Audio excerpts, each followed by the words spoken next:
என்ன மன்னிச்சுக்க அன்பு. இல்லம்மா நீ தான் என்ன மன்னிக்கணும் மன்னிச்சிரு கண்மணி. ஐயோ ஒண்ணு கூட்டிட்டீங்களா உங்கள விட மாட்டேன். உங்க 2 பேரையும் நான் விட மாட்டேன். இல்லடி, நீயும் எங்களோட தான். ஐயோ ஒண்ணு கூட்டிட்டீங்களா உங்கள விட மாட்டேன். இல்லம்மா நீ தான் என்ன மன்னிக்கணும் மன்னிச்சிருக்க. இல்லம்மா நீ தான் என்ன மன்னிக்கணும் மன்னிச்சிரு கண்மணி. அது சரி, எல்லாம் சரியா போகும். உன்னை இழந்துருவேணும்னு பயந்தேன். ஆஹா இப்போ எல்லாம் சந்தோஷம். கண்மணி மனசுல அன்பு கூடிய சீக்கிரமே இடம் பிடிச்சு தன்னை பத்தின அன்பான ஆழத்தை காதல நிரூபிச்சு சீக்கிரமே 2 பேரும் ஒண்ணு சேரணும்னு யாரெல்லாம் நினைக்கிறீங்களோ நம்ம சேனலுக்கு உங்க பொண்ணான கையால் ஒரு லைக்கை போட்டு சப்ஸ்கிரைப் பண்ணி ஆதரவு கொடுங்க அன்பு உறவுல. இப்ப அன்புவும் அவங்க தம்பியும் பேசுறாங்க. நீ காதுல புரிய வையின அப்படின்ட்டு. கண்டிப்பாடா அவ என்ன நம்பணும். ஏன்னா இன்னும் நம்ப மாட்டேங்கிறான். நான் பாட்டி பாட்டின்னு போயிருவேன்ட்டு அப்படின்னு நினைக்கிறாங்க. கண்மணிக்கு அவங்க ஃப்ரெண்டு பயங்கரமா நல்லா அட்வைஸ் பண்றாங்க. சூப்பருங்க, இப்படிதான் இருக்கணும் ஃப்ரெண்டுன்னா அப்படியே யோசிச்சு பாக்குறாங்க கண்மணி. அப்போ நான் அத மோதிரத்தை வாங்கிட்டு தப்பா அவங்க அம்மா வேற மாதிரி நினைக்கிறாங்களா, ஐயோ ஜீவா மனசுல அந்த மாதிரி எண்ணம் வரக்கூடாதே அப்படின்னு ரொம்பவே நொந்துக்கிறாங்க நம்ம கண்மணி. அடுத்த நாள் பாத்தீங்கன்னா இதே மாதிரிதாங்க மறுபடியும் மறுபடியும் கண்மணி கண்மணின்னு சொல்லிட்டு ரொம்ப ஜீவா உயிரை விட ரொம்ப காண்டாயிடுறாரு நம்ம அன்பு. எவ்வளவுதாங்க பொறுக்க முடியும். சே, என்ன இவன் இப்படி பண்றானே. இவன்னா ஒரு சரி சொல்லக்கூடாது. அவனுக்கு என்னங்க தெரியும், அவன் கல்யாணம் ஆகி அவ சும்மா இருக்கான்னு நினைக்கிறான். இல்லைன்னா கண்மணியை விரும்புவானா என்ன. இப்போ ஒரு கட்டத்துக்கு மேல ரொம்ப கண்மணி கிட்ட ஒரு நெருங்கி பழக ஆரம்பிக்க ஒண்ணு இந்த பிள்ளையாவது சொல்லியிருக்கணும். கையை கொடுத்துட்டு அப்படியே நிக்கலாமா அவன் மோதிர மாட்டையில. அதே மாதிரிதான் இப்பவும் தேமே நிக்குது. இங்க பாருங்க, என்ன ஜீவா நீ என்ன பேசுற, எனக்கு கல்யாணம் ஆயிடுச்சு. ஆனா அப்படியே அவருக்கு தெரியும்னாலும் அன்புதான் என் புருஷன் அப்படின்னா சொல்ல வேணாமா. அந்த பிள்ளை பேசாம நிக்குது. இப்ப அன்பு பொங்கிடுறாருங்க. பொங்கிட்டு கத்தி போடுறாரு, அவன் என் பொண்டாட்டி, நான் தான் அவ புருஷன் அப்படின்ட்டு. ஜீவா ஆடி போறாரு.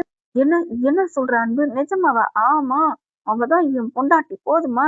சும்மா அவளை எப்ப பாரு நொய்யி நொய்யின்னு பயங்கரமா டார்ச்சர் பண்ணிட்டு இருந்தா என்ன சார் அர்த்தம்?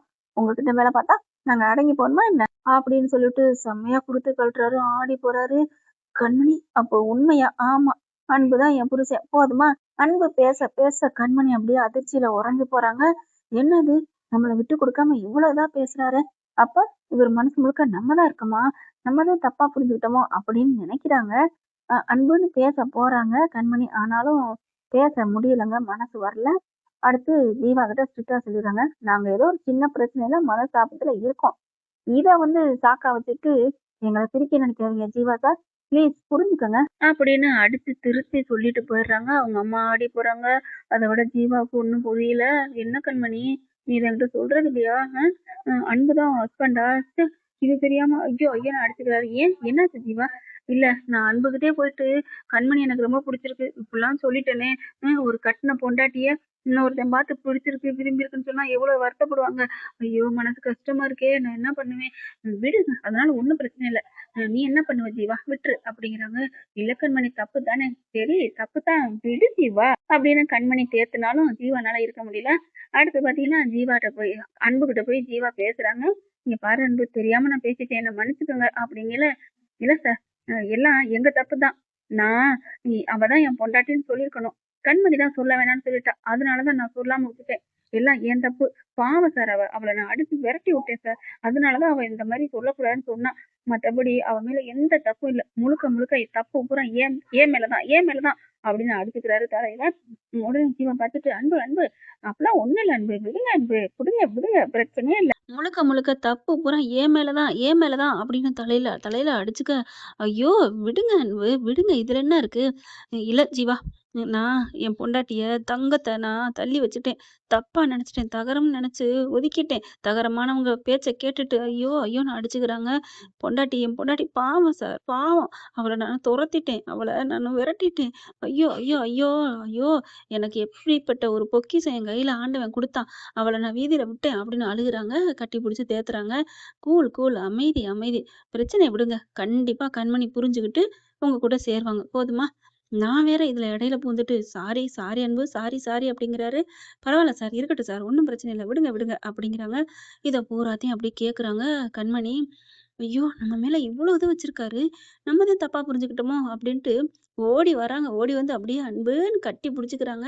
கட்டி பிடிச்சிட்டு, சாரி அன்பு, சாரி சாரி, என்னை மன்னிச்சிருங்க, நான் உங்களை தப்பாவே நினைச்சுக்கிட்டு இருந்துட்டேன். இல்ல கண்மணி, நீ தான் என்ன மன்னிக்கணும். ஐயோ நான் உன்னை என்னென்ன பண்ணிட்டேன் தெரியுமா? பாவம் தெரியுமா, உன் வீட்டை அழிச்சு என்னென்னமோ பண்ணிட்டாளுகளே அப்படின்னு 2 பேரும் மாறி மாறி மாறி மாறி சாரி கேட்க, அப்பதான் பாக்குறாரு ஜீவா. இவ்வளோ அன்பு காதல வச்சுட்டு ஏன் எதுக்கு இந்த நாடகம்? எதுக்கு? அப்படின்னு சொல்ல, இல்ல அது வந்து அதான் ஈகோ தான் அப்படின்னு சொல்லி நினைச்சுக்கிறாங்க. அப்புறம் உங்க நடுவுல அந்த வெண்ணிலா ஒருத்தி இருப்பா போல இருக்கே, அவகிட்ட பார்த்து நடந்துக்கங்க ப்ரோ அப்படிங்கிறாரு. சாரி கண்மணி, நான் தப்பா அப்படி பரவால்ல இருக்கட்டும். அன்பு சாரிங்க அப்படிங்கிறாங்க. இருக்கட்டும் ஜீவா சார் அப்படின்னு சொல்லிட்டு விட்டுறாங்க. அடுத்து பார்த்தீங்கன்னா, வெளியில ஜாமான் வாங்குறதுக்கு போயிட்டுருக்காங்க. இங்க பார்த்தா, அம்மா 1 மாசம் தான் டைம் குடுத்துருக்கு. சீக்கிரம் வந்துரணும் அப்படின்ட்டு வெண்ணிலாவோட அம்மா. வெண்ணிலாவுக்கும் செம்ம காண்டாகுது. என்ன பண்றதுன்னு தெரியல. ச்சே! இங்க அன்பும் கண்மணி தான் நம்மள போட்டு படுத்துதுன்னா, இதுக வேற எங்க ஆத்தா வேற படுத்துதே அப்படின்ட்டு டக்குன்னு அவனோட ஆள் இருக்கு இல்லையா? அவங்களுக்கு கால் பண்ணி சொல்றாங்க. "இங்க பாருடா, நீ என்ன நெனச்சுட்டு இருக்க? ஒழுங்கு மரியாதையா அந்த கண்மணிய தூக்குற. கண்ணு நிமிக்கல அதே இடத்துல ஸ்பாட் அவுட் பண்ற. இல்ல உன்ன நான் ஏதாவது பண்ணிருவேன். கவலைப்படாதீங்க மேடம். தூக்கிருவான்" அப்படின்னு சொல்லிட்டு பேசிட்டு இருக்காங்க. கேட்டுறாருங்க. கேட்ட கையோட ஆத்திரம் வந்துருது அன்புக்கு. ஓடி போய் "அடியே வெண்ணிலா" அப்படின்னு சொல்லிட்டு வச்சு சப்பு சப்பு சப்பு சப்புன்னு அடிக்க, "ஏய் ஏய் எதுக்கு என்ன அடிக்கிற?" அப்படின்னு கேட்க, "என்னடி என் பொண்டாட்டிய தூக்குறதுக்கு ஆளு வைப்பியா? அப்போ முன்னாடி பண்ணது நீதானா?" "ஆமா நான் தான்டா பண்ணேன். என்னடா பண்ணுவ?" அப்படின்னு சொல்ல, "என்ன திமிரு இருந்தா இப்படி பேசுவ?" அப்படின்னு அடிக்க வெண்ணிலா கண்மணி ஓடி வராங்க. "அன்பு விடுங்க விடுங்க." அப்படியே கைய புடிச்சு இழுக்க, இதுங்கிட்டு இழுக்க, "ஐயோ! அவள போய் ஏங்க அடிக்கிறீங்க?" அப்படின்னு சொல்ல, "இல்ல கண்மணி, இவ என்னென்ன பண்ணியிருக்கா? எங்க அம்மாவே இந்த மாரி பண்ணியிருக்கிறா." ஆய் போயின்னு கத்துறாரு. ஐயோ! சாக்கடைன்னு தெரிஞ்சு அது மேல கல்ல விடலாமா? நம்ம மேல தாங்க மோதும். வாங்க. "ஏய்! யார பார்த்துடி சாக்கடைங்கிற? சொல்லிட்டில, எப்படி நார வைக்கிறேன்னு பாருடி. ஏய் பாருடி என்னடி பண்ணுவ?" அப்படின்னு வேகமா அடிக்க போறாங்க. கண்மணியும், "உனக்காக நான் பாவப்பட்டேன் பாரு." "ஓ! எனக்கா? நீ என்னடி பாவப்படுற? என் வாழ்க்கைய தாண்டி நீ வாழ்ந்துகிட்டு இருக்க." "அப்படியா? சரி, ஆமா. இப்ப என்ன பண்ண போற? என்னடி பண்ண போற?" இப்ப அவரு என் புருஷன் எனக்கு தாலி கட்டியிருக்காரு. நீ எத்தன பேர் அவர் வாழ்க்கையில முன்னாடி வந்திருந்தா, அதுக்கு என்னால ஒண்ணும் பண்ண முடியாது. I don't care. என் புருஷன் என் அன்பு. அவரோட பொண்டாட்டி நான். எங்கள 2 பேரையும் அந்த கடவுள தவிர வேற யாராலும், வேற எவளாலயும் எங்கள பிரிக்க முடியாதுடி. வாங்க அன்பு அப்படின்னு சொல்லிட்டு திரும்பி வந்து மறுபடியும் போன 2 பேரும் திரும்பி வந்து தூ அப்படின்னு மூஞ்சில துப்பி விட்டு கிளம்பி போக, அப்படியே தொடைக்காம நிக்கிது. "அக்கா தொடச்சுக்கங்க அக்கா. மேடம் தொடச்சுக்கங்க மேடம்."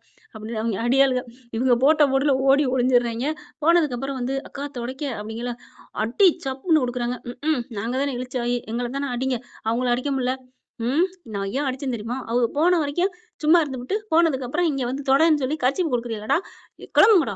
இதே வேகத்தோட அவள இப்பயே போய் மோதுங்கடா. ஐயோ! மேடம் அதெல்லாம் முடியாது. போங்கடா. சரிங்க மேடம். வண்டி எடுத்துட்டு போக, இவங்க காய்கறி வாங்குறக்காண்டி பையெல்லாம் எடுத்துட்டு போயிட்டுருக்காங்க ஜாமான் வாங்குறதுக்கு. வண்டியில வேகமா வர பாக்க, இவ எப்படியும் வருவான்ட்டு 2 பேரும் அப்படியே இந்த பக்கட்டு ஒதுங்க, ஒரு வேகமா அவிங்க வண்டிய போய் டமால்னு மரத்துல மோதிர்றாய்ங்க. ஐயோ! அம்மா போச்சே! அப்படிங்கிற மாரி கிடக்குறாய்ங்க. வெண்ணிலா ஐயோ! அப்படின்னு காத பொத்திக்குது. என்ன ஃப்ரெண்ட் இப்படிலாம் போனா நல்லா தானே இருக்கும். பார்க்கலாம் என்ன நடக்க போகுதுன்னு. இந்த பதிவு உங்களுக்கு புடிச்சிருந்துச்சுன்னா, உங்க பொண்ணான கையால ஒரு லைக்க போட்டு சப்ஸ்கிரைப் பண்ணி ஆதரவு குடுங்க அன்பு உறவுகளே. வெண்ணிலா டமால் தாங்க. மரத்துல மோதுனா சும்மா விடுமா என்ன? Thank you friends.